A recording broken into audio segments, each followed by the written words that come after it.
bersama Muhammad bin Abdullah sallallahu alaihi wasallam. Di antara kewajiban yang tidak boleh kita lewatkan adalah memperbanyak mengucapkan salam dan salawat kepada Nabi. Karena dikala kita senantiasa mengucapkan salam dan salawat kepada Nabi, itu adalah bukti kita mencintai Nabi sallallahu alaihi wasallam. Dan salah satu buktinya, karena masih banyak lagi bukti kita mencintai Nabi, namun di antara salah satunya adalah memperbanyak mengucapkan salam dan salawat kepada baginda Nabi yang mulia Muhammad bin Abdullah. Karena orang yang senantiasa mengucapkan salam dan salawat kepada Nabi, seolah mereka tidak pernah melupakan Nabi dalam kehidupannya. Sebagaimana pula Nabi sallallahu alaihi wasallam tidak pernah melupakan kita sebagai umatnya. Di dalam sebuah riwayat yang dibawakan oleh Imam Ibn Hibban di dalam kitab sahihnya yang dikenal dengan Sahih Ibn Hibban, beliau menukilkan salah satu riwayat yang dibawakan oleh ibunda kita Aisyah radhiyallahu taala anha. Ibunda kita Aisyah, yang mana riwayat ini dibawakan oleh sahabat Abdullah bin Zubair, yang mana dia merupakan di antara keponakan ibunda kita Aisyah radhiyallahu taala anha. Karena Zubair adalah suami daripada Asma, dan Asma itu adalah anaknya Abu Bakar As-Siddiq. Asma dengan Aisyah kakak beradik, sehingga anaknya Asma adalah anaknya ibunda Aisyah, atau yang kita kenal dengan keponakannya, Abdullah namanya. Abdullah inilah yang meriwayatkan hadis yang sangat indah. Dia menyebutkan ibunda kita Aisyah radhiyallahu taala anha, ketika beliau melihat baginda Nabi sallallahu alaihi wasallam dalam keadaan bahagia, dalam keadaan senang, kemudian kesempatan tersebut digunakan oleh ibunda kita Aisyah untuk meminta sesuatu kepada suaminya. Karena biasanya orang dikala senang, kemudian kita datang meminta, maka akan dikabulkan permintaan tersebut. Begitu juga dengan ibunda kita Aisyah, dia melihat Nabi dalam keadaan senang, dalam keadaan bahagia, maka dia memanfaatkan kesempatan tersebut untuk meminta. Tapi permintaan Aisyah lain dari yang lain. Apa yang diminta oleh ibunda kita Aisyah kepada suaminya baginda Rasulullah sallallahu alaihi wasallam?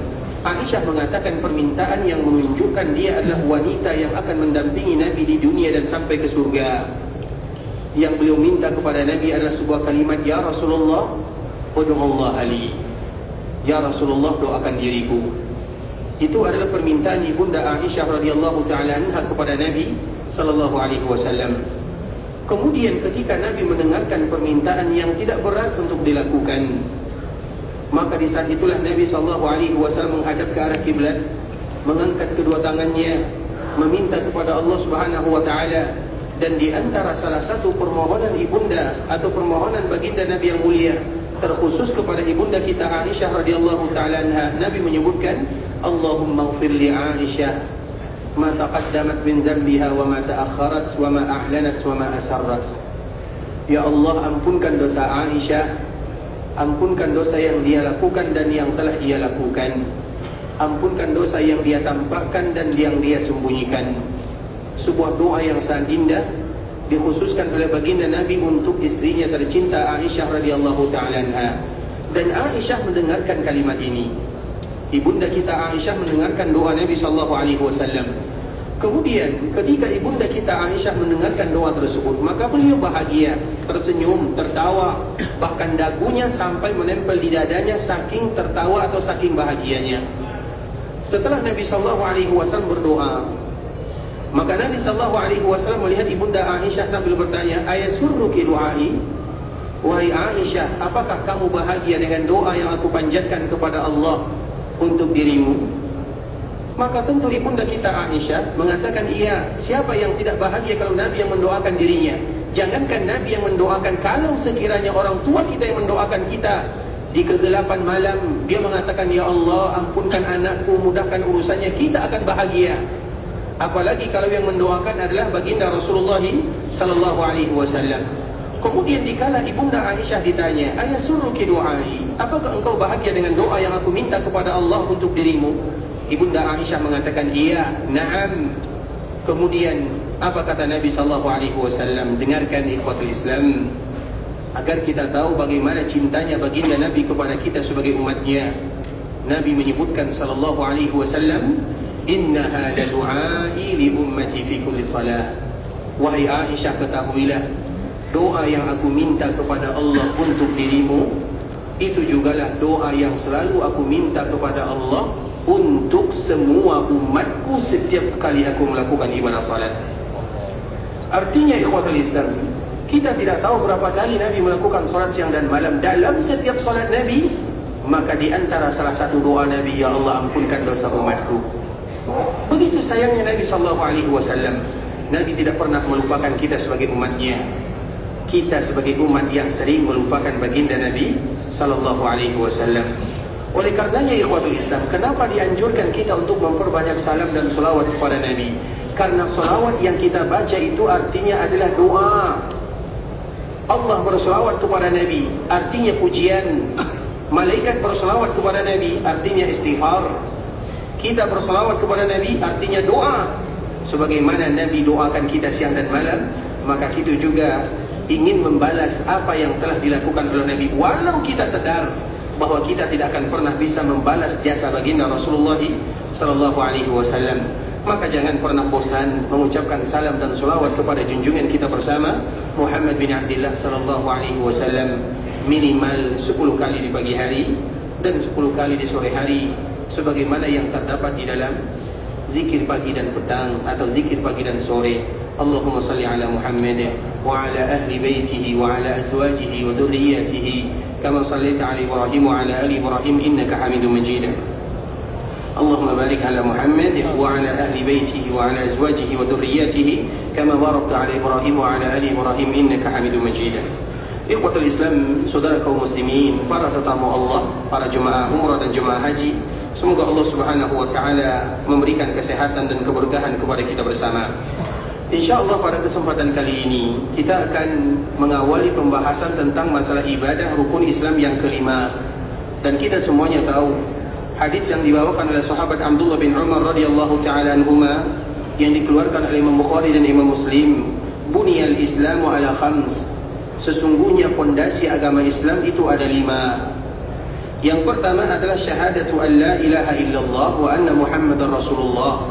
Yang pertama adalah kesaksian kita bahawa tiada ilah yang berhak disembah kecuali Allah, dan bahawa Nabi Muhammad SAW adalah utusan Allah Azza wa Jal. Dan kita harus tahu ini adalah pondasi yang pertama, atau yang kita kenal dengan syahadah. Syahadah kita kepada Allah dan syahadah kita kepada baginda Rasulullah SAW. Dan ini adalah pondasi utama dalam rukun Islam. Ini adalah pondasi utama dalam rukun Islam. Bahkan Nabi SAW menyebutkan kalimat yang paling mulia adalah kalimat ini. Bahkan bukankah Nabi SAW mengatakan afdalul zikri la ilaha illallah? Sesungguhnya zikir yang terbaik adalah zikir yang ada kalimat la ilaha illallah di dalamnya. Maka setiap kalimat yang ada la ilaha illallah di dalamnya menjadi kalimat yang terbaik. Kenapa? Karena kalimat ini adalah kalimat yang terbaik. Kita contohkan misalnya, tempat yang paling dicintai oleh Allah Subhanahu wa taala adalah masajiduha, adalah masjid. Dan tempat yang paling dibenci oleh Allah Subhanahu wa taala adalah aswaquha, adalah pasar. Tempat yang paling Allah sukai adalah masjid. Tempat yang Allah paling benci adalah pasar. Maka sering-seringlah berlama-lama di masjid, jangan berlama-lama di pasar. Kita di Madinah ini mana yang paling lama, di masjid atau di pasar? Di mall atau di pasar, di atau di masjid? Kemudian ikhwatul Islam, pasar itu adalah tempat yang paling Allah benci. Kenapa? Karena syaitan berlalu lalang di dalamnya. Syaitan itu adalah tempat yang paling bagus karena di sana ada penipuan, di sana ada kecurangan, di sana ada orang yang bersumpah palsu dan yang semisalnya, semua kedustaan ada di dalamnya. Sehingga Nabi menyebutkan bahwa pasar itu adalah tempat yang paling Allah benci. Tapi kalau sekiranya ada di antara kita yang masuk pasar, kemudian dia mengucapkan la ilaha illallah wahdahu la syarika lah, lahul mulku wa lahul hamdu yuhyi wa yumit biyadihil khair wa huwa hayyun la yamut wa huwa ala kulli syai'in qadir, maka Allah akan berikan kepadanya pahala 1000 pahala, dan Allah hilangkan darinya 1000 kesalahan. 1000 berapa maknanya? 1 juta. Karena kalimat 1 juta tidak ada dalam bahasa Arab, disebut dengan 1000. Artinya tempat yang paling Allah murkai, tempat yang paling Allah benci. Kalau sekiranya kita masuk di dalamnya dengan mengucapkan kalimat la ilaha illallah, maka akan berubah menjadi ladang pahala bagi manusia.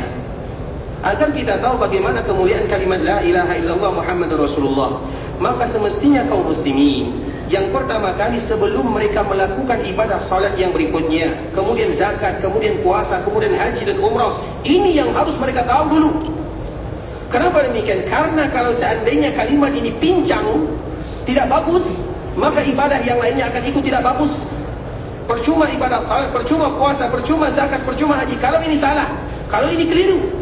Maka di saat itulah dianjurkan bagi kita untuk tahu la ilaha illallah Muhammadur Rasulullah. Apa itu la ilaha illallah? La ilaha illallah itu ikhwatul Islam ada rukun dan ada syarat yang harus diketahui oleh kaum muslimin. Ingat, karena tidak semua orang yang mengucapkan kalimat la ilaha illallah mereka langsung masuk surga. Tak, harus ada syaratnya. Di zaman Nabi banyak orang yang mengucapkan kalimat la ilaha illallah. Abdullah bin Ubay bin Salul, orang munafikun, dia juga mengucapkan siang dan malam la ilaha illallah, tapi tidak bermanfaat bagi dirinya sampai mereka memenuhi kriterianya, syarat dan rukunnya. Rukun la ilaha illallah ikhwatul Islam ada dua. Yang pertama adalah an-nafyu, yang kedua adalah al-isbat. An-nafyu itu artinya la ilaha, tiada ilah yang berhak disembah. Kalau kita terjemahkan tiada ilah, ilah di dunia banyak, tapi ingat, tidak ada ilah yang berhak disembah. Maka maknanya tiada ilah yang berhak disembah. Kenapa? Karena kalau kita mengatakan tiada ilah kecuali Allah, ilah kecuali Allah itu banyak sekali, tapi tidak ada satupun di antara mereka yang pantas untuk disembah dan menjadi sembahan. Maka di antara maknanya adalah tiada ilah yang berhak disembah. Itu disebut dengan an-nafyu. Wal isbat, isbat itu artinya penetapan illallah, kecuali Allah. Artinya kita selalu berikrar bahawa tiada ilah yang berhak disembah kecuali Allah Subhanahu wa taala. Itu rukunnya. Kemudian syaratnya ikhwatul Islam, dan ini adalah yang di antara kalimat yang terpenting. Orang yang mengucapkan kalimat la ilaha illallah harus tahu syarat atau 7 syarat yang telah disebutkan oleh Allah dalam Al-Quran ataupun Nabi sallallahu alaihi wasallam di dalam hadisnya. Apa syaratnya? Disebutkan oleh para ulama: ilmun yaqinun, ikhlasun, sidqun, mahabbatun, inqiyadun, qabulun. Ada 7 syarat yang harus diketahui bagi setiap orang yang mengucapkan kalimat la ilaha illallah. Karena kalimat ini mesti kita ucapkan siang dan malam. Bahkan kalau sekiranya ada di antara kita yang merasa imannya lemah, sudah mulai malas beribadah kepada Allah, tidak lagi ada semangat, sudah mulai futur, maka di antara salah satu caranya adalah sering-sering mengucapkan kalimat ini, la ilaha illallah Muhammadur Rasulullah. La ilaha illallah Muhammadur Rasulullah. Kalimat ini adalah kalimat iman namanya, dan kalimat ini adalah kalimat yang akan menambah iman. Tapi ingat, harus ada 7 syarat yang harus diketahui. Kenapa demikian ikhwatul Islam? Para ulama, dan salah satunya adalah Ibrahim At-Taimi, beliau menyebutkan la ilaha illallah, la ilaha illallah itu adalah kunci surga. La ilaha illallah itu adalah kunci surga. Di dalam kunci, biasanya kita contohkan ikhwatul Islam, ini kunci, ini contoh ya, contoh kunci. Kunci ini ikhwatul Islam tidak bisa membuka setiap kamar yang ada. Kalau kunci ini, saya misalnya kunci kereta, kunci mobil, ini kunci mobil, kalau saya buka mobil orang lain, bisa atau tidak? Padahal sama-sama kunci. Begitu juga dengan kalimat la ilaha illallah. La ilaha illallah itu adalah kunci surga. Tapi apakah setiap yang mengucapkan kalimat la ilaha illallah pasti masuk surga? Belum tentu. Tunggu dulu. Kenapa? Karena setiap kunci ada giginya. Kalau giginya tak cocok, maka dia tak masuk. Kalau giginya tak pas, maka tak bisa hidup keretanya, mobilnya tak bisa. Itulah yang disebutkan oleh para ulama dengan syarat. Maka setiap kita yang sudah memiliki, alhamdulillah, setiap kita sudah punya kuncinya. Tinggal bagaimana kita menyesuaikan kunci-kunci surga. Karena di surga itu ikhwatul Islam ada beberapa pintu. Ada pintu salat, ada pintu zakat, ada pintu sedekah, ada pintu puasa. Bahkan di surga ada yang namanya pintu haji.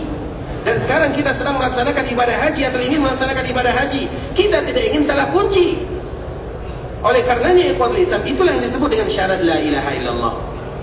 Syarat la ilaha illallah itu ikhwatul Islam, yang pertama adalah ilmu. Kita harus tahu apa itu maknanya. Makanya Allah mengatakan fa'lam annahu la ilaha illallah. Tahu dulu. Jadi tidak boleh orang mengucapkan la ilaha illallah dia tidak tahu, hanya sekedar ikut-ikutan sahaja, tak boleh. Harus tahu apa maknanya. Makanya Allah mengatakan fa'lam annahu la ilaha illallah. Apa maknanya? Seorang muslim wajib tahu tentang agamanya. Seorang muslim wajib tahu tentang agamanya. Kita tidak boleh diajarkan atau kita tidak boleh jahil. Jahil urusan dunia tak ada masalah, tapi jahil dalam urusan agama kita akan ditanya di hadapan Allah Subhanahu wa taala. Makanya Nabi SAW menyebutkan talabul ilmi faridah, menuntut ilmu, mengetahui agama itu fardu. Kalau sekiranya kita meninggalkan fardu salat, kita berdosa. Kita meninggalkan fardu puasa, kita berdosa. Kita meninggalkan fardu haji, kita berdosa. Kita meninggalkan fardu belajar agama, kita juga berdosa, karena kalimatnya sama-sama fardu. Talabul ilmi faridah, fardu. Makanya fa'lam annahu la ilaha illallah. Apa makna? Bahwa setiap muslim harus tahu tentang agama, terkhusus setiap yang akan mereka lakukan. Misalnya yang biasa kita lakukan apa? Rukun Islam. Salat wajib kita tahu macam mana Nabi salat. Puasa kita harus tahu macam mana Nabi puasa. Begitu juga haji dan umrah, macam mana Nabi haji dan macam mana Nabi umrah, kita harus tahu. Tidak boleh tidak tahu. Dan alhamdulillah zaman sekarang ikhwatul Islam, alhamdulillah Allah berikan kemudahan. Media sosial, buku, manasik dimudahkan oleh Allah Subhanahu wa taala, dan itu adalah salah satu cara kita ingin mengetahui tentang kalimat la ilaha illallah. Fa'lam annahu la ilaha illallah, kata Allah Subhanahu wa taala. Ilmu. Kemudian yang kedua, yakin. Seorang yang ragu itu akan menyebabkan kita masuk ke dalam api neraka. Keraguan tidak ada dalam agama. Kamu yakin tidak la ilaha illallah? Jawabannya tidak lain, bukan iya, tidak ada kemungkinan. Kalau kemungkinan jawabannya, maka berarti mereka tidak mendapatkan kuncinya. Kemudian yang ketiga adalah keikhlasan. Orang yang mengucapkan la ilaha illallah bukan karena paksaan, bukan karena tuntutan, tapi semuanya adalah karena keikhlasan. Kemudian sidqun. Orang yang mengucapkan la ilaha illallah, mereka itu harus jujur. Apa maknanya ikhwatul Islam? Karena tidak ada seorang yang beriman kecuali pasti akan diuji oleh Allah. Orang yang jujur sahajalah yang akan bertahan dalam agama. Makanya Allah menyebutkan, afa hasibtum annama khalaqnakum abathan am hasibtum an tadkhulul jannata walamma ya'tikum mathalul ladzina khalu min qablikum. Apakah kalian sangka kalian masuk surga sedangkan kalian belum diuji oleh Allah Subhanahu wa taala? Surga tak semudah yang kita bayangkan. Ada duri yang harus kita lewati, ada gunung yang harus kita daki, ada tantangan, rintangan, ujian yang kita harus bersabar di dalamnya, dan kejujuranlah yang akan membuat kita mudah untuk melangkah. Makanya setiap yang beriman pasti diuji oleh Allah Subhanahu wa taala. Ada orang yang diuji di badannya, sehingga Allah menyebutkan am hasibtum an tadkhulul jannata walamma ya'tikum mathalul ladzina khalu min qablikum massathumul ba'sa wad-dharra. Ba'sa itu artinya ujian di luar dirinya, dharra itu ujian pada dirinya. Ba'sa itu ujian di luarnya. Misalnya dia diuji oleh Allah dengan anaknya. Anaknya bisa jadi tak ada anak, atau ada anak tapi anaknya tidak soleh, atau anaknya sakit, atau yang semisalnya. Itu ba'sa namanya. Ada yang diuji dengan hartanya. Misal jadi dia tidak ada harta, atau yang banyak hartanya. Kedua-duanya sama-sama ujian. Itu disebut dengan ba'sa. Dharra itu ujian pada dirinya. Bisa jadi dia sakit, ataupun yang semisalnya. Semuanya itu disebut dengan ujian. Dan orang yang lulus ujian adalah mereka yang jujur kepada Allah Subhanahu wa taala dalam mengatakan kalimat la ilaha illallah. Makanya ikhwatul Islam, Nabi menceritakan dikala ada salah seorang sahabat, Khabbab namanya. Khabbab ini dia adalah salah seorang sahabat yang pandai besi. Dia tukang buat pedang, tombak, dan yang semisalnya. Kemudian Khabbab ini masuk dalam agama Islam. Dikala masuk dalam agama Islam, maka majikannya marah. Kemudian dikala majikannya marah, Khabbab tidak mau meninggalkan agama Islam. Pada akhirnya majikannya itu pergi ke tempat Khabbab bekerja yang sedang memanaskan besi. Diambil besi, diletakkan di kepalanya, terkelupas kulit-kulitnya, kelihatan tengkoraknya. Itu Khabbab pingsan dalam waktu yang lama. Kemudian itu bukan satu kali, belum lagi di punggungnya. Tiba-tiba dia datang kepada baginda Nabi SAW. Nabi sedang berada di Ka'bah al-Musyarrafah dalam keadaan bertelekan. Biasanya Nabi duduk seperti ini. Itu adalah cara duduk baginda Rasulullah SAW. Dan kalau kita bisa maka duduk seperti ini kalau kita bisa. Karena duduk meletakkan tangan di bagian belakang, apalagi sebelah kiri, itu adalah cara duduknya orang-orang Yahudi. Nabi tak suka umatnya duduk seperti itu. Misalnya kita duduk seperti ini, karena ada cara duduk yang tidak boleh. Seperti ini, tangan diletak di belakang yang kiri. Tapi kalau dua-duanya boleh. Atau mohon maaf ya, atau lutut kita letakkan ke depan, kemudian kita letakkan tangan seperti ini misalnya. Itu juga duduk yang tidak dianjurkan dalam. Ini bukan menyindir ya, tapi kita ingin belajar bagaimana tata cara duduk Nabi SAW. Tapi ikhwatul Islam, Nabi biasanya bertelekan. Tapi ikhwatul Islam, kemudian Nabi sedang berada di Ka'bah Al-Musharrafah. Tiba-tiba Khabbab datang, "Ya Rasulullah, ala tastansiruna?" "Ya Rasulullah, doakan kami, tengok kami macam mana kami disiksa, diazab." Itu yang datang adalah Khabbab. Di dalam riwayat yang lain yang datang adalah Bilal, dan kita tahu bagaimana penyiksaan Bilal. Kemudian apa yang terjadi? "Innakum qaumun tasta'jilun." Kalian ini wahai sahabatku adalah kaum yang ingin cepat menang saja. Masuk Islam langsung menang, seolah-olah itu kata Nabi SAW. Padahal berat ujiannya, tapi Nabi ingin memberikan semangat dan motivasi kepada para sahabatnya. Kemudian apa kata Nabi? "Ala wa inna man kana qablakum." Baru setelahnya Nabi bercerita, dulu orang-orang sebelum kita, ketika mereka beriman kepada Allah, ujiannya jauh lebih berat daripada kita. Kata Nabi kepada para sahabatnya, macam mana ujian yang mereka dapatkan? Ada di antara mereka yang dipilih, kalau kamu memilih Tuhanmu, maka kamu akan dihukum. Tapi kalau kamu meninggalkan agamamu, kami akan bebaskan kamu. Namun dia tidak mau kecuali mengucapkan la ilaha illallah. Karena kalimat ini kalimat yang diucapkan mulai dari zaman dahulu kala. Kemudian ikhwatul Islam, maka orang ini pada akhirnya dihukum. Apa hukumannya?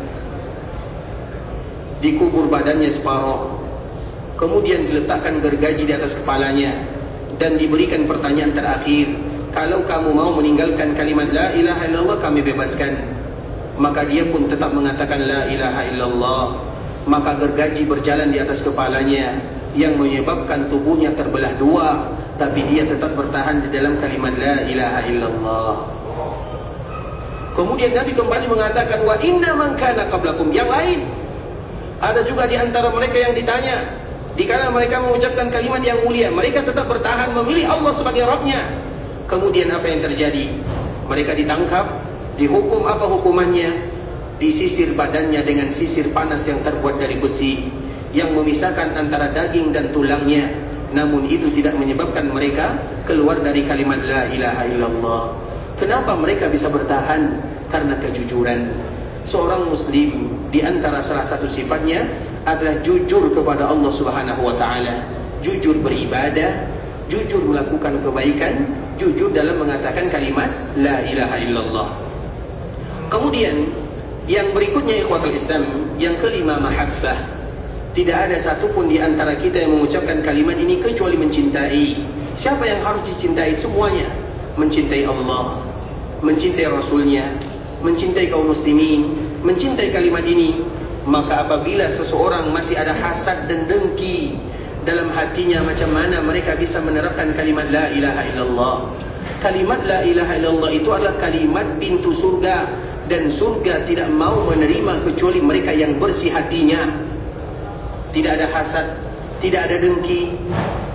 Hasad itu ada ikhwatul Islam, makanya disebutkan di dalam, karena ini merupakan di antara salah satu momen kita datang melaksanakan ibadah yang mulia ini.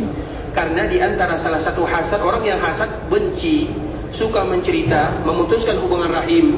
Karena Nabi menyebutkan la yadkhulul jannata qati, mereka yang memutuskan rahimnya, keluarganya, maka mereka tidak akan masuk surga. Di dalam riwayat yang lain, tidak akan diterima ibadahnya, dan ibadahnya tidak akan diangkat walau satu jengkal dari kepalanya. Terutama bagi kita yang ingin datang melaksanakan ibadah haji dan umrah ini, ikhwatul Islam, kita akan berdoa di sini, ya Allah.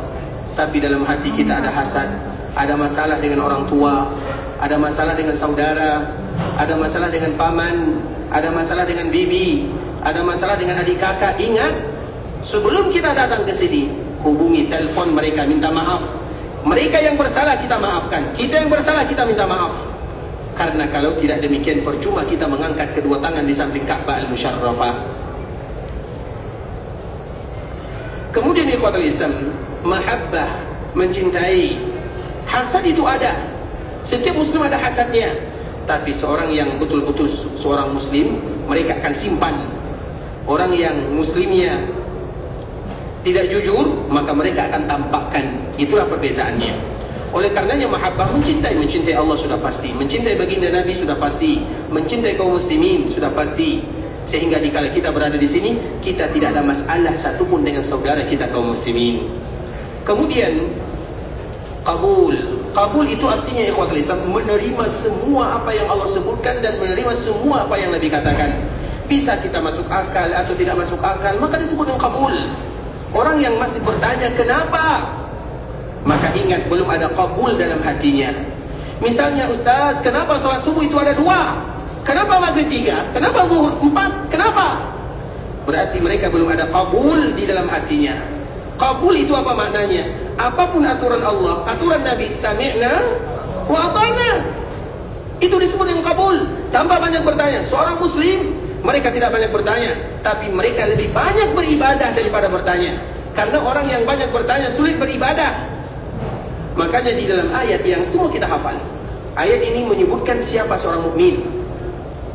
Disebutkan oleh Allah di akhir surah Al-Baqarah. Semua kita hafal. Apa ayat tiga terakhir? Tiga terakhir, lillahi. Tiga terakhir, lillahi ma fis samawati wa ma fil ardh.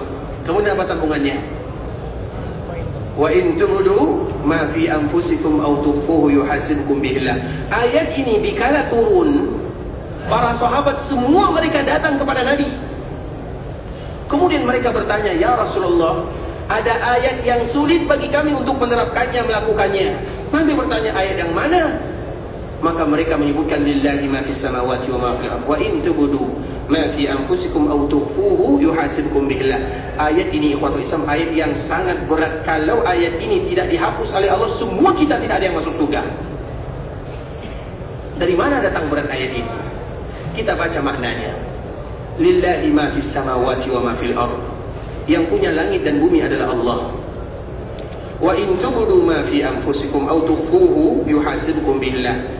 Sesuatu yang kalian lakukan secara jelas atau sesuatu yang masih ada dalam hati kalian, masih ada bayang-bayangan, maka semuanya akan dihisab oleh Allah Subhanahu wa taala.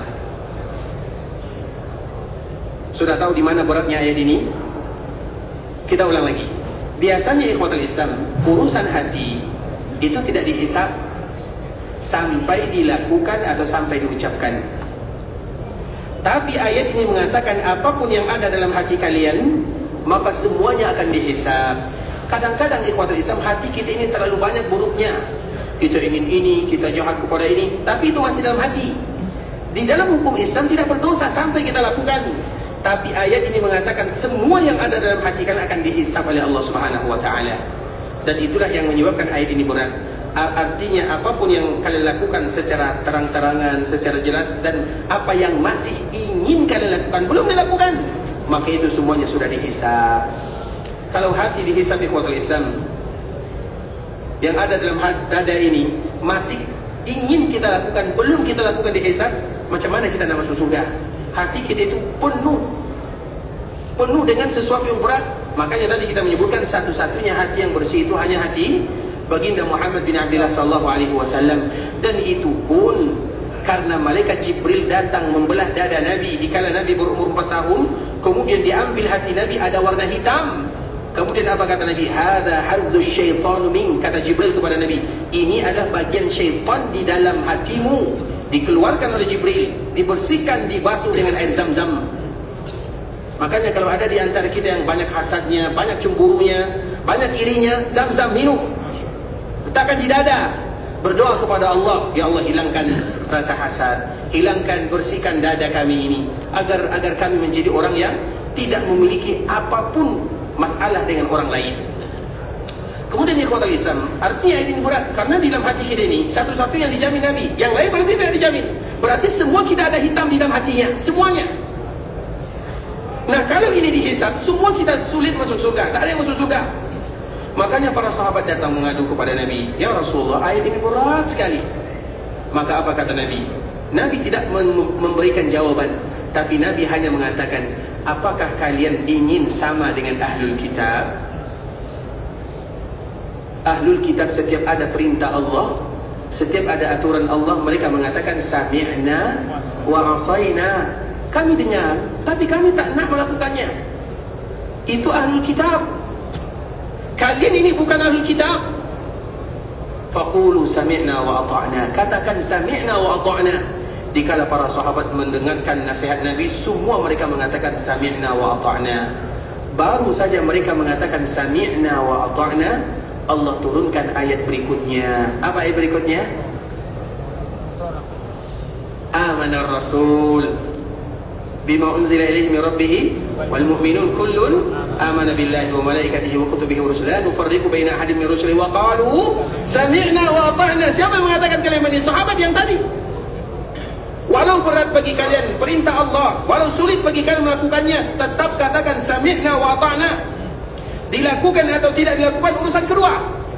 Tapi yang pertama, kami dengar ya Allah dan kami berusaha untuk melakukannya. Itu seorang mukmin, bukan banyak bertanya. Kemudian ikhwatul Islam, dikala mereka mengatakan wa qalu sami'na wa ata'na ghufranaka rabbana wa ilaikal masir, Allah turunkan ayat yang ketiga, la yukallifullahu nafsan. Ayat ini pada akhirnya menghapus ayat lillahi ma fis samawati wa ma fil ardh. Jadi yang dihisab itu yang hati, kita tidak dihisab. Hati yang semestinya dihisab tidak jadi dihisab, kecuali kalau kita lakukan dan kita ucapkan. Misalnya kita dengki kepada orang ini, itu tidak akan dihisab oleh Allah sampai kita ucapkan dengan lisan atau kita lakukan dengan perbuatan. Karena ayat inilah yang menghapusnya, la yukallifullahu nafsan illa wus'aha. Karena itu berat bagi kaum muslimin. Oleh karenanya ikhwatul Islam, itulah sifat seorang mukmin. Mereka tidak banyak bertanya, tapi mereka lebih banyak beribadah dan beramal. Makanya jangan banyak bertanya, kenapa harus ini? Tapi kalau pertanyaannya, kira-kira apa hikmahnya salat subuh 2 rakaat? Kira-kira apa hikmahnya tawaf harus 7? Baru. Tapi kalau pertanyaannya, kenapa tawaf harus 7 kali tawaf? Kenapa tidak 9? Ingat, berarti kita termasuk ahlul kitab.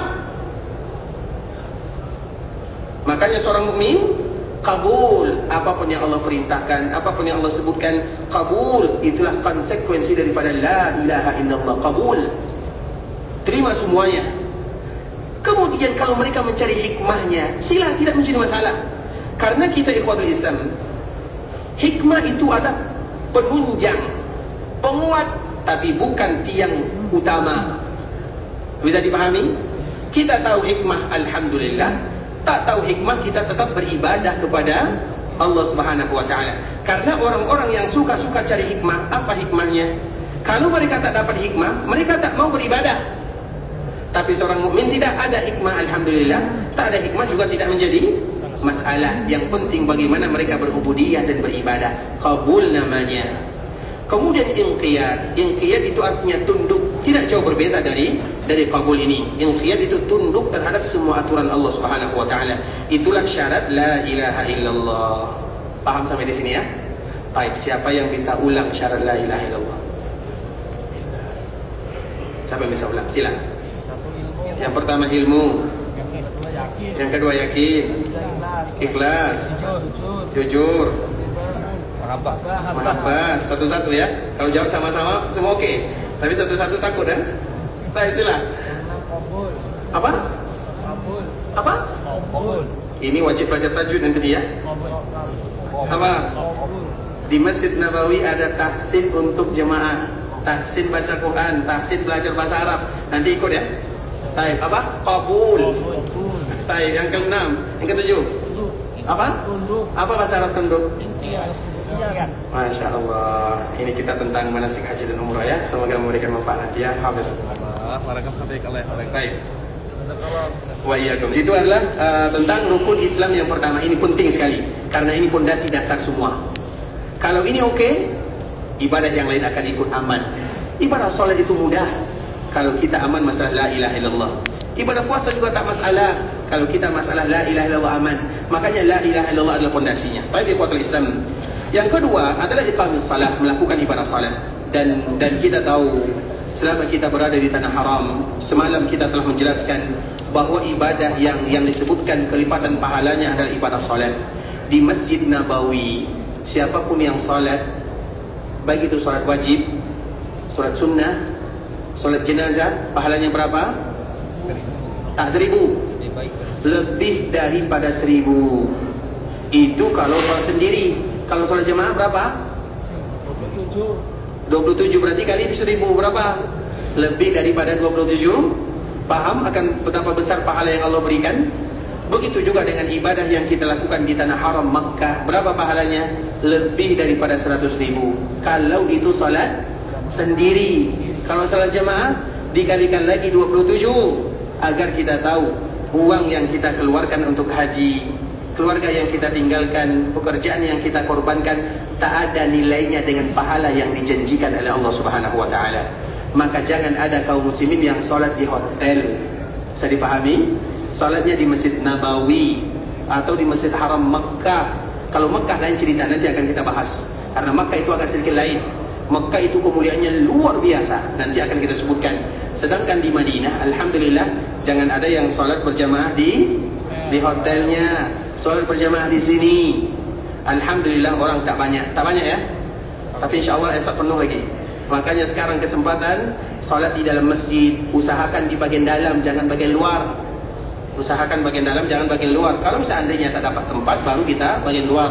Artinya ikhwatul Islam itu adalah bonus dari Allah. Dan itulah di antara salah satu tujuan kita datang ke tanah haram, wa iqamis salat, yaitu melaksanakan ibadah salat.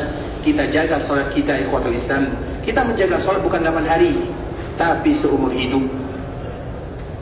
Kita menjaga salat 8 hari. 8 hari keberadaan kita di sini hanya latihan. Esok sampai di rumah, maka tetap kita akan kenal dengan rumah Allah Subhanahu wa taala. Jangan semangat sedikit ya, baru pulang semangat.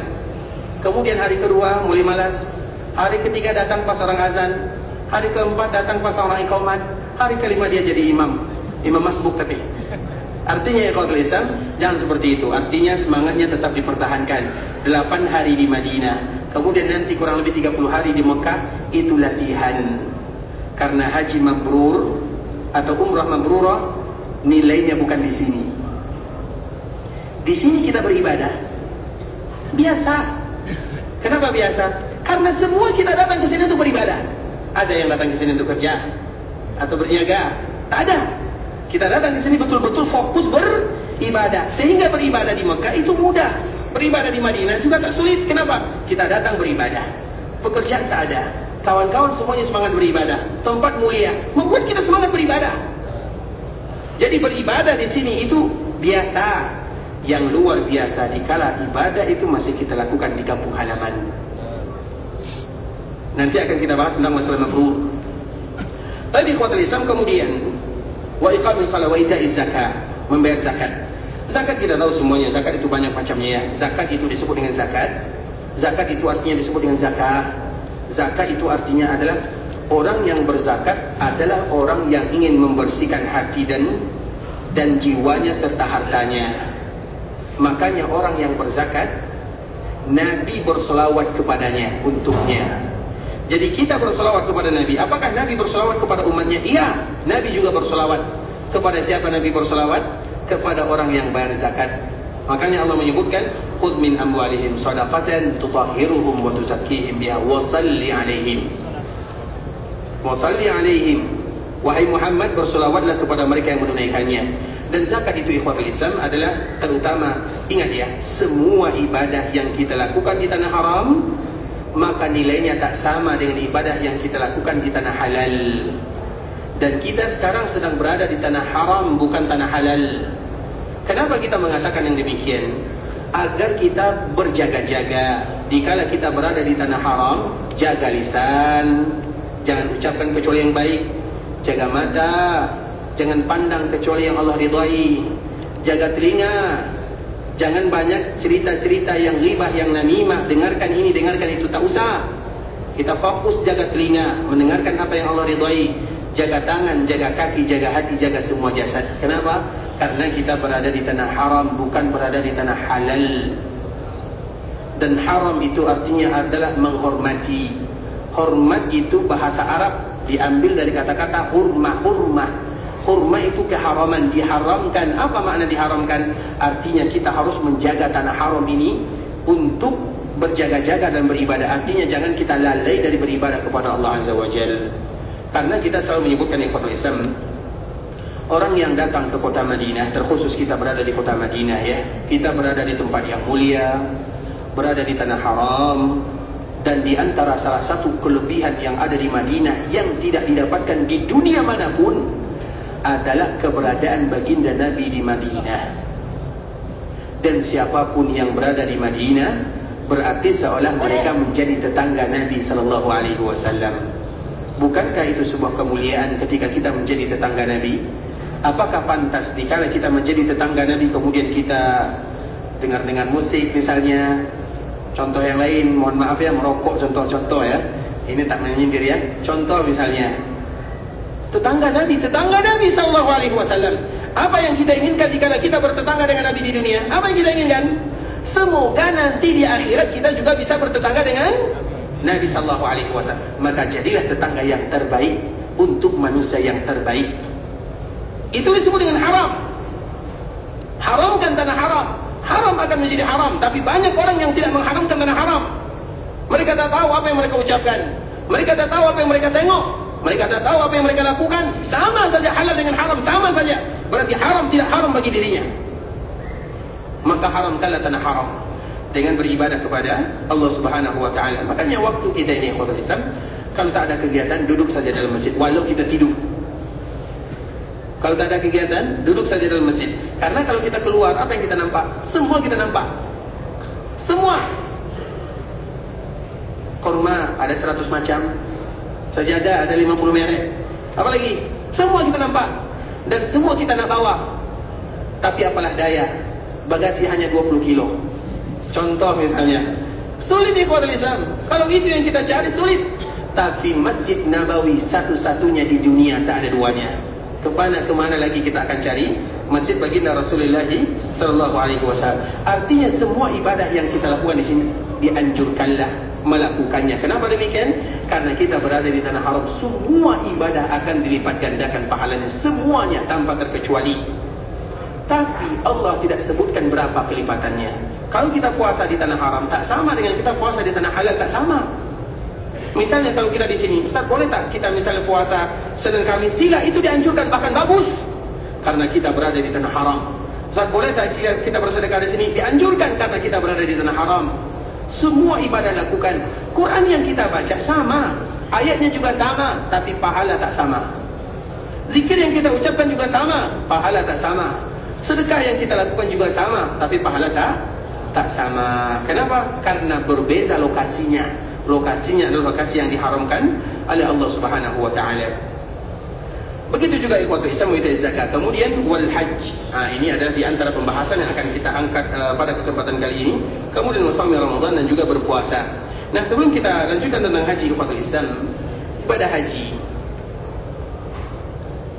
Yang pertama, kali kita ulang lagi dari kalimat asyhadu an la ilaha illallah. Kalimat ini diwajibkan setiap kali seorang muslim masuk atau mereka berada dalam agama Islam. Dan kalimat ini adalah kalimat yang diucapkan oleh semuanya. Sedangkan salat, ibadah salat itu ikhwatul Islam juga ibadah yang sudah dilakukan oleh semua para nabi. Bukan umat Nabi saja yang beribadah salat, semua umat juga melakukan salat. Hanya waktunya yang tak sama. Tapi sujudnya dan rukuknya semua sama. Makanya kita ingat ya, kita ingat dulu Nabi SAW melakukan peristiwa Mi'raj. Mi'raj Nabi SAW dibawa oleh malaikat Jibril berjumpa dengan Allah Subhanahu wa taala, bertemu dengan para nabi, bertemu dengan Nabi Harun, Nabi Adam, Nabi Harun dan nabi-nabi berikutnya. Di langit ke-6 bertemu dengan Nabi Musa, di langit ke-7 bertemu dengan Nabi Ibrahim. Kemudian sampai di sebuah tempat yang namanya Sidratul Muntaha.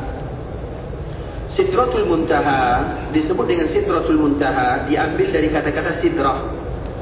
Sidrah itu daun sidir. Di sini banyak daun sidir. Di tanah haram ini ikhwatul Islam atau di tanah Arab ini daun sidir banyak sekali. Di daerah kita mungkin sedikit. Di sini banyak sidir. Nah, salah satu pohon surga namanya sidir. Maka disebut dengan sidrah. Sidratul Muntaha. Kenapa disebut dengan muntaha? Muntaha itu terhenti, akhir, ujung. Karena tak ada orang satupun yang bisa lewat. Bahkan Jibril yang mengawankan Nabi tidak berkenan atau tidak boleh melewati tempat ini. Dan satu-satunya yang bisa melewatinya adalah baginda Rasulullah sallallahu alaihi wasallam. Kemudian ikhwatul Islam, Allah wajibkan kepada Nabi salat. Kemudian Nabi turun, bertemu dengan Nabi Ibrahim. Kemudian turun lagi bertemu dengan Nabi Musa. Dikala bertemu dengan Nabi Musa, apa kata Nabi Musa? Wahai Muhammad, kita semua berhutang kepada Nabi Musa. Wahai Muhammad, apa yang Allah wajibkan kepadamu? Maka Nabi mengatakan 50 salah. Allah wajibkan 50 waktu salat. Dan Nabi menerimanya. Coba kalau seandainya tidak bertemu dengan Nabi Musa, Nabi turun ke dunia, kita diwajibkan salat 50 waktu. Sanggup tak? 5 waktu saja penat. Pagi tertidur, siang lelah, sore, petang, penat, maghrib main, isya tidur. Penat di kuartal Islam itu baru 5, bagaimana 50? Kemudian bertemu dengan Nabi Musa. Apa kata Nabi Musa? Coba perhatikan. Wahai Muhammad, irji' ila rabbika fas'alhu takhfif. Pulang kembali kepada Allah, minta keringanan. Karena umatmu tidak akan sanggup sebagaimana umatku tidak sanggup. Apa makna yang bisa kita ambil? Berarti umat Nabi Musa diperintahkan sholat atau tak? Diperintahkan. Dan Nabi Musa mengatakan umatku tidak sanggup. Umatmu tidak sanggup sebagaimana umatku tak sanggup. Kalau umat Nabi Musa saja yang kuat, yang panjang umurnya, yang kuat kekuatannya tidak sanggup, apalagi kita yang lemah, yang tidak kuat, umur singkat. Artinya ibadah sholat ini ibadah yang sudah diwajibkan sejak zaman dahulu kala. Ketika Nabi berada di Mekah, berapa lama Nabi berdakwah di Mekah? 10 tahun, 3 tahun secara diam-diam, senyap-senyap. 10 tahun secara terang-terangan. Nah, dikala Nabi berada di Mekah, Nabi melakukan salat atau tidak? Hah? Salat atau tidak? Kapan ibadah salat fardu itu diwajibkan? Kapan salat diwajibkan? Tadi dikala Nabi melakukan Mi'raj. Nah, sebelum Nabi melakukan Mi'raj, apakah salat sudah diwajibkan? Apa jawabannya? Paham pertanyaannya? Sebelum tahun ke-10 dari kenabian. Karena Mi'raj ini terjadi pada tahun ke-10 dari kenabian. Artinya ketika Nabi berumur 50 tahun. Nabi diutus 40 tahun, 10 tahun setelahnya 50 tahun. Ini baru diwajibkan, artinya baru diwajibkan salat 5 waktu ketika Nabi berumur 50 tahun. Pertanyaannya, sebelum Nabi berumur 50 tahun, apakah salat sudah diwajibkan? Macam mana? Sudah wajib atau belum? Yang jawab boleh, yang jawab sudah diwajibkan, oke. Yang jawab belum juga oke. Tapi siapa yang berani bertanggung jawab? Bukankah Nabi selalu salat di Ka'bah Al-Musharrafah? Nabi selama di Mekah dia salat atau tak? Nabi selalu salat ke Ka'bah. Ini Hajar Aswad, ini Rukun Yamani, ini Hajar Aswad. Nabi selalu berada ke sana. Artinya Nabi selalu berada ke sini. Sebelum salat difardukan oleh Allah Subhanahu wa taala, Nabi tetap salat menuju Baitul Maqdis. Berarti Nabi salat atau tidak? Kaum muslimin salat atau tidak?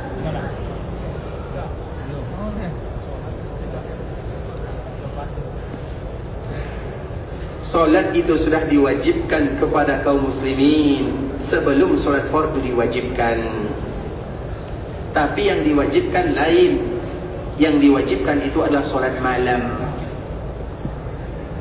Jadi salat itu, apakah kaum muslimin tak salat sebelum Nabi melakukan Mi'raj? Salat. Tapi salat apa yang diwajibkan kepada kaum muslimin? Salat malam. Kenapa salat malam yang diwajibkan? Tak boleh bertanya ya? Karena salat malam itu adalah di antara salah satu cara seorang hamba mendapatkan keringanan dalam musibah yang menimpa. Bukankah musibah yang terberat yang dihadapi oleh Nabi adalah permusuhan dari kaumnya? Bukankah para sahabat dikala mereka masuk Islam, mereka berat perjuangannya, diusir, tidak makan, dipenjara dan yang semisalnya? Macam mana mereka akan diberikan kekuatan? Kenapa mereka bisa bertahan? Karena solat malam itu adalah kekuatan bagi kaum muslimin. Kalau kita ada masalah berat sekali ikhwatul Islam, maka ingat malam-malam itu adalah ibadah yang sangat indah, bermunajat kepada Rabbul Izzati wal Jalalah. Makanya solat malam diwajibkan kepada kaum muslimin sebelum solat 5 waktu. Karena dakwah di Mekah itu berat sekali, dan yang bisa meringankan dakwah adalah ibadah. Yang bisa meringankan masalah adalah ibadah. Orang yang lari dari ibadah maka bertambah masalah. Tapi orang yang lari kepada Allah, masalah akan hilang. Makanya solat malam diwajibkan. Kemudian ketika solat fardu diwajibkan, maka gugur kewajiban solat malam dan hukumnya menjadi sunnah. Paham? Tapi tetap wajib bagi Nabi. Jadi Nabi tak pernah meninggalkan solat malam. Kalau sekiranya Nabi tinggalkan solat malam karena penat, karena lelah, karena letih, Nabi akan ganti di siang hari. Makanya ada namanya surat Nabi. Surat Nabi itu ada 3. Yang pertama namanya surat Muhammad. Ada di Al-Quran namanya surat Muhammad. Yang kedua ada namanya surat Al-Muzammil. Ya ayyuhal muzammil qumil laila illa qalila. Maka disebut dengan surat Nabi. Dan yang terakhir surat Nabi adalah Al-Muddatsir. Ini 3 surat disebut dengan surat Nabi SAW. Agar kita tahu bahwa sebelum solat fardu sudah diwajibkan solat. Begitu juga dengan puasa. Puasa kapan diwajibkan kepada kaum muslimin? Kapan? Tahun ke-4 atau tahun ke-5? Siapa bisa jawab angkat tangan? Puasa kapan diwajibkan? Tahun ke-4 atau tahun ke-5? Dan jawab angkat tangan ya. Siapa yang berani jawab? Tahun ke? Pertanyaannya tahun ke-4 atau tahun ke-5? Dua-duanya salah ya? Masya Allah, Allahu Akbar. Masya Allah, barakallahu fiik. Ini bisa di, Masya Allah, bisa dibawa ke sana? Bisa di, apa? Kasih, ini bisa dikasih ya? Masya Allah, Allah Akbar. Syakarallahu lakum ya, tahun kedua. Jadi 4, 5 tak betul. Artinya tahun kedua. Tapi pertanyaannya, sebelum puasa diwajibkan, apakah kaum muslimin sudah puasa? Sama pertanyaan dari yang tadi. Salat diwajibkan tahun ke-10 dari kenabian. Kaum muslimin sudah salat sebelumnya? Sudah, kita tahu jawabannya. Pertanyaan yang ini, apakah puasa sudah diwajibkan sebelum tahun kedua?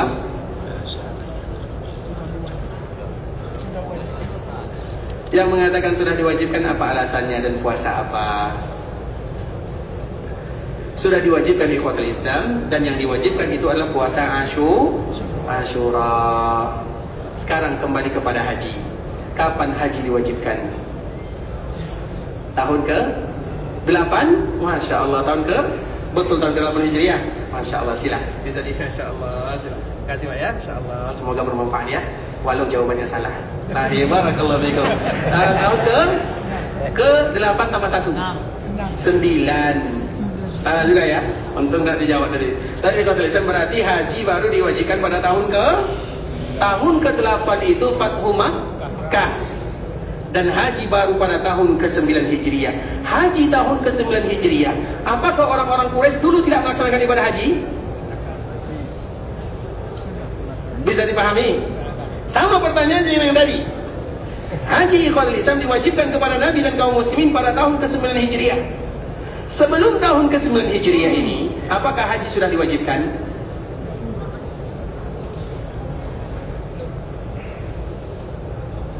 Esok jawabannya. Ikhwatul Islam, saudara kaum muslimin, para tetamu Allah rahimani wa rahimakumullah. Sampai di sini pembahasan yang bisa kami jelaskan. Yang benar dari Allah Subhanahu wa taala, yang salah dari diri kami pribadi karena kurang ilmu kami, karena kebodohan dan karena kejahilan kami. Kami mohon dimaafkan kalau ada kata-kata yang salah, kalimat-kalimat yang kurang tepat, bahasa-bahasa yang tak bagus, kami mohon dimaafkan. Dan kita selalu memberikan motivasi kepada kaum muslimin, terkhusus kita yang ada di kota Madinah. Di antara salah satu ibadah yang paling mulia adalah belajar agama.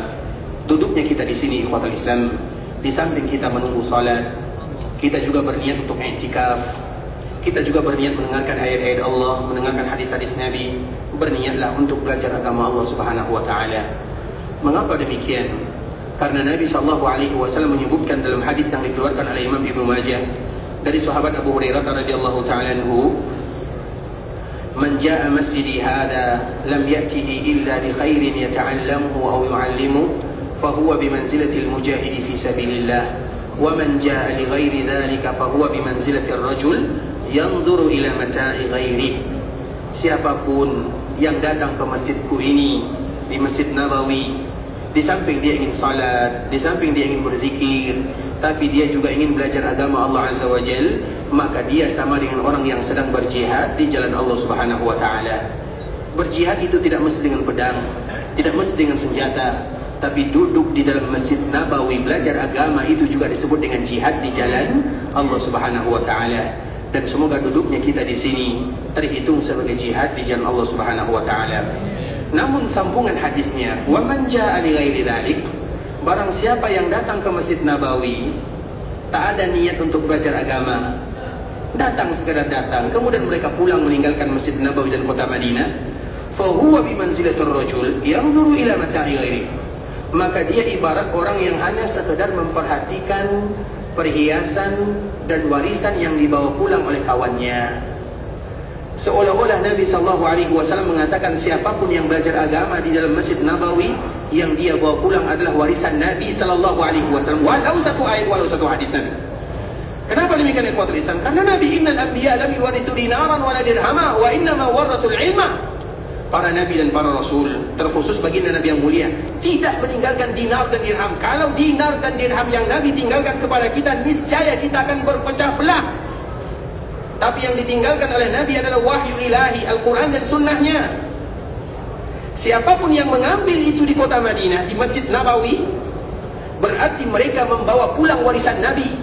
Warisan mana yang paling mulia dibanding dengan warisan Nabi SAW? Makanya Abu Hurairah, dulu Masjid Nabawi itu di bagian kanan. Ada dulu pasar kota Madinah di bagian kanan. Jadi Abu Hurairah setelah Nabi meninggal, dia datang kepada penduduk pasar dan mengatakan, ma ajazakum bi ahli suq.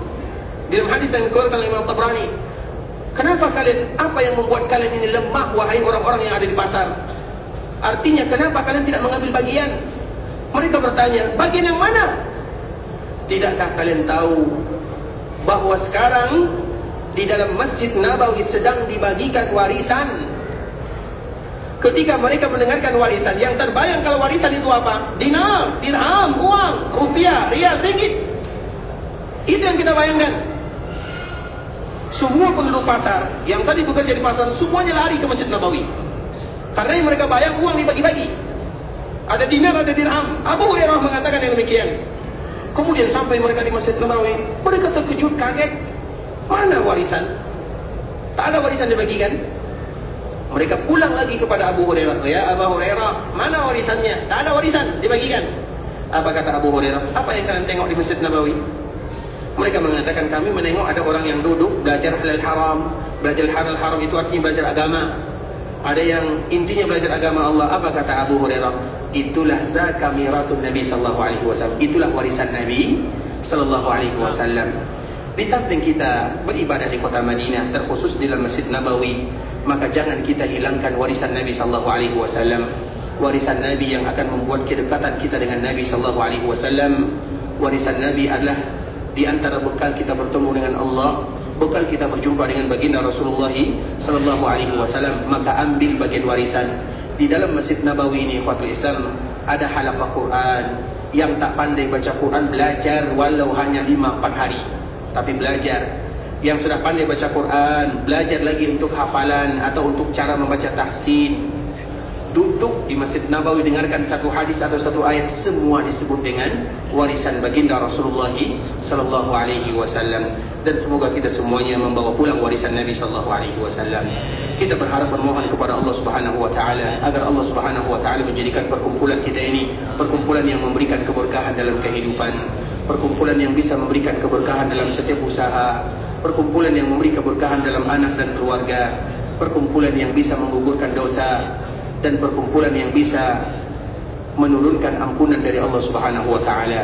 Semoga Allah ampunkan dosa kita bersama. Allah ampunkan dosa orang tua kita. Kalau sekiranya ada di antara orang tua kita yang masih hidup, semoga diberikan umur panjang dalam kesehatan dan ketaatan kepada Allah. Kalau sekiranya ada di antara orang tua kita yang sudah meninggal, semoga diampunkan dosanya, dilapangkan perkuburannya, dijadikan perkuburannya taman di antara taman-taman surga. Semoga Allah ampunkan dosa saudara-saudari kita, keluarga kita, masyarakat kita, tetangga kita, saudara kita kaum muslimin. Semoga Allah Subhanahu wa taala memberikan kepada kita haji yang mabrur, wa sa'yun mashkur, wa dzambun maghfur. Semoga Allah Subhanahu wa taala menerima semua amal ibadah kita. Allah Subhanahu wa taala mengabulkan setiap doa dan permintaan kita, dan semoga Allah Subhanahu wa taala memberikan pahala yang banyak kepada kita. Semoga Allah berikan kepada kita keikhlasan dalam setiap amal ibadah. Semoga Allah Subhanahu wa taala berikan kepada kita istiqamah, dan semoga Allah Subhanahu wa taala tutup usia kita dalam keadaan husnul khatimah. Dan sebagaimana Allah kumpulkan kita di Masjid Rasulullah sallallahu alaihi wasallam bertetangga dengan Nabi di dunia, semoga kita juga nanti bisa dikumpulkan di dalam surga bertetangga dengan baginda Rasulullah sallallahu alaihi wasallam. Subhanakallahumma bihamdika asyhadu an la ilaha illa anta astaghfiruka wa atubu ilaik. Wa sallallahu wa sallim ala nabiyyina wa habibina wa khalilina wa sayyidina Muhammadin wa ala alihi wa sahbihi wa sallam tasliman katsira. Assalamualaikum warahmatullahi wabarakatuh.